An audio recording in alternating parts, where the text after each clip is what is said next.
Jadi teman-teman, Bank Indonesia itu Bank Sentral Republik Indonesia itu Bank Sentral negara kita yang sesuai tertulis di Undang-Undang Nomor 23 Tahun 1999. Meskipun itu penting banget ya teman-teman. Jadi BI itu bukan bagian dari pemerintah, tapi berdiri sendiri sebagai lembaga yang negara itu yang independen. Terus merupakan lembaga negara independen tadi sudah dijelaskan, bukan bagian dari pemerintah. Selanjutnya peran strategis sebagai mitra pemerintah dalam kebijakan ekonomi, dan implikasi independensinya itu yang pertama, kebijakan makro lebih fleksibel. Nah, Bank Indonesia bisa lebih bebas bikin kebijakan-kebijakan moneter yang tepat, itu lebih fleksibel. Yang kedua, menjaga stabilitas dari pengaruh politik. Jadi kebijakan itu enggak berubah-ubah cuma karena tekanan dari politik.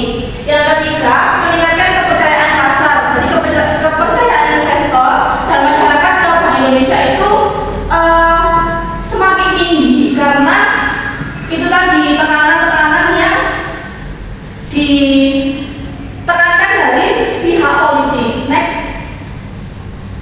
Nah, selanjutnya ada tujuan Bank Indonesia. Tujuan utamanya itu menjaga kestabilan nilai rupiah sesuai dengan Undang-Undang Nomor 23 Tahun 1999 Pasal 7. Stabil di sini itu maksudnya dua hal ya.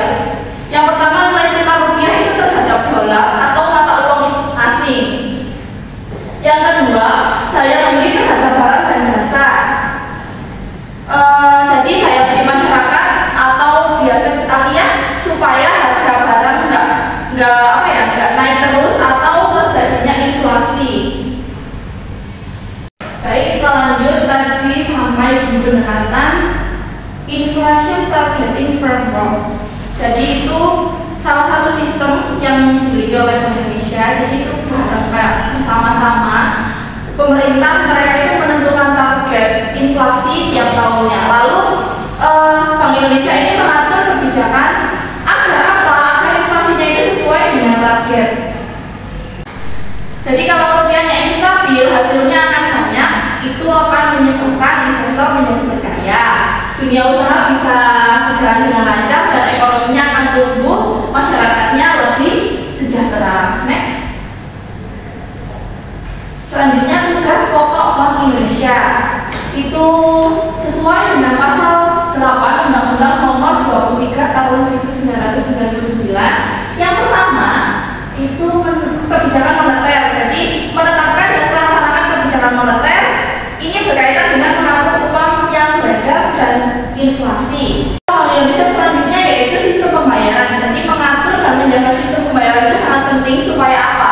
Supaya transaksi ekonomi itu lancar dan tentunya aman. Yang selanjutnya stabilitas sistem keuangan.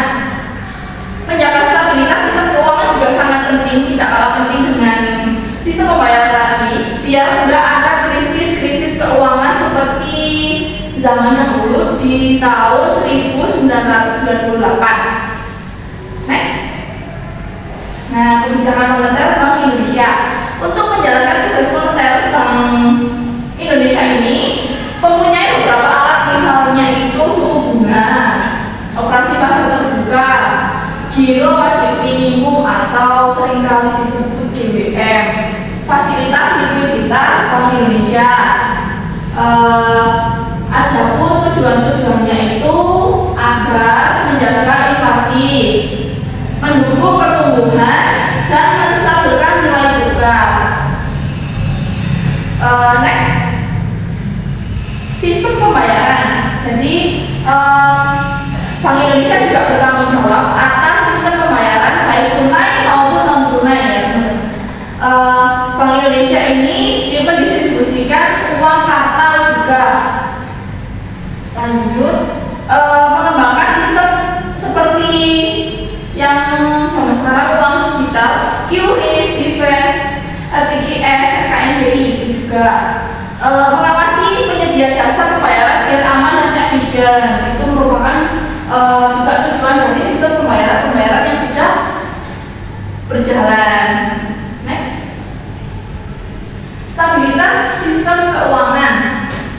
Jadi Bank Indonesia ini juga menjaga agar sistem keuangan itu tetap sehat atau nggak kolaps. Caranya itu yang pertama, pemantauan dan analisis risiko sistemik. Jadi seperti memantau terus kondisi bank dan keuangan itu secara keseluruhan, secara berkala juga ya. Yang kedua, koordinasi dengan KSSK. Itu ada OJK, Kemenku atau LPS, itu sudah dijelaskan kemarin. Jadi kayak bikin kebijakan pencegahan krisis itu misalnya mengatur resiko-resiko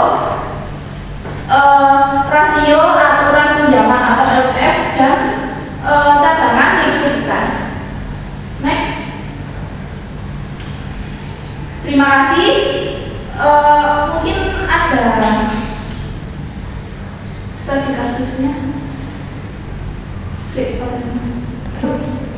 Lanjut, ada studi kasus atau peran Bank Indonesia menjaga stabilitas rupiah di masa krisis. Di situ ada kasusnya, yaitu dampak pandemi COVID-19 terhadap nilai tukar rupiah di tahun 2020. Jadi masalahnya itu rupiah kan sempat melemah ya. Itu melemahnya itu sangat drastis di masa COVID itu hingga menyentuh rupiah 16.575 per USD pada Maret di tahun 2020. Nah, selanjutnya masalah lagi yang kedua, ketidakpastian global membuat investor asing menarik dana dari Indonesia. Yang ketiga, tentunya kan ada inflasi mengancam dan ekonominya akan melambat di tahun 2022 bulan Maret itu. Nah, tindakan Bank Indonesia itu apa? Tindakannya yaitu menurunkan suku bunga acuan Bank Indonesia kurang lebih 7 kali reverse repo rate secara bertahap. Selanjutnya BI juga melakukan intervensi pasar valuta asing. Untuk apa? Untuk menstabilkan nilai tukarnya. Nah, Bank Indonesia juga membeli surat berharga negara (SBN) dengan alasan untuk menambah likuiditas di negara. Yang keempat, memperkuat kerjasama dengan lembaga keuangan global atau itu bisa disebut swap agreement. Selanjutnya, BI juga melakukan tindakan mengedukasi publik dan transparansi kebijakan melewati acara konferensi pers dan media. Nah, hasil dari tindakan-tindakan itu adalah nilai tukar rupiah itu berangsur membaik atau berangsur stabil kisaran rupiah 14.000 sampai 15.000 per USD. Hasilnya yang kedua dari tindakan yang dilakukan oleh BI itu inflasi tetap terkendali di bawah target Bank Indonesia, lebih stabil.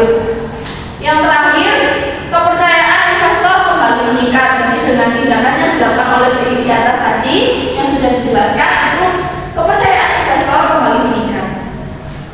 Next. Mungkin itu saja